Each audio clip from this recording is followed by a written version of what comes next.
Being the son of Coach Prime, Shiloh Sanders has some huge shoes to fill.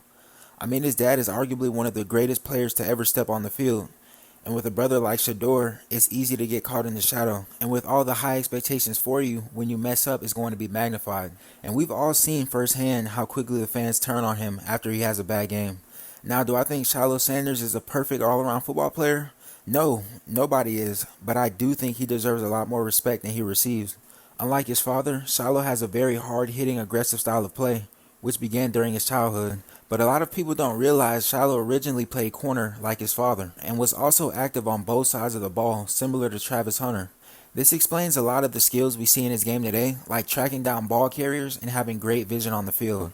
During his senior year of high school, he had 5 interceptions and 19 solo tackles at the cornerback position. On the offensive side of the ball, he had 13 catches for 200 yards and got in the end zone 3 times. He also took influence from his father and dominated on special teams. He returned 2 kickoffs for touchdowns during his senior year as well. Now these are definitely some great numbers, as this earned him the 62nd cornerback in the country and the 83rd overall player in Texas. Now he was obviously very heavily recruited and had big interest in schools like Florida State, Oregon, SMU, and South Carolina. Now coming out of high school, he decided to sign with South Carolina and get a taste of the SEC. Now I see a lot of people online say that Shiloh can't thrive without Deion Sanders as his coach, but that's false. During his time at South Carolina, he was able to put highlights on film even with his limited playtime. In 2019, he redshirted and only appeared in 4 games. In 2020, he was able to step up and had 33 total tackles. Now everything changed in 2021 when Coach Prime accepted the job at Jackson State. Now of course Shiloh was going to follow behind his father and go to Jackson with him. During his time in Jackson is where I say he really stepped up and made a name for himself. He tallied up 5 interceptions and made many highlights for the Tigers. Aside from his contributions on the field, many residents of Jackson, Mississippi appreciated how he embraced the HBCU culture. I mean, he graduated from Jackson, and even after leaving to Colorado, he still continued to rep his alma mater very hard. When Coach Prime accepted the Colorado job, Shiloh obviously decided to follow him and use his last 2 years of eligibility in Boulder. In 2023, he had 63 tackles and an interception return for a touchdown versus Colorado State. Now, even with these solid numbers, he still also had a few missed tackles, but that's honestly due to his aggressive playstyle.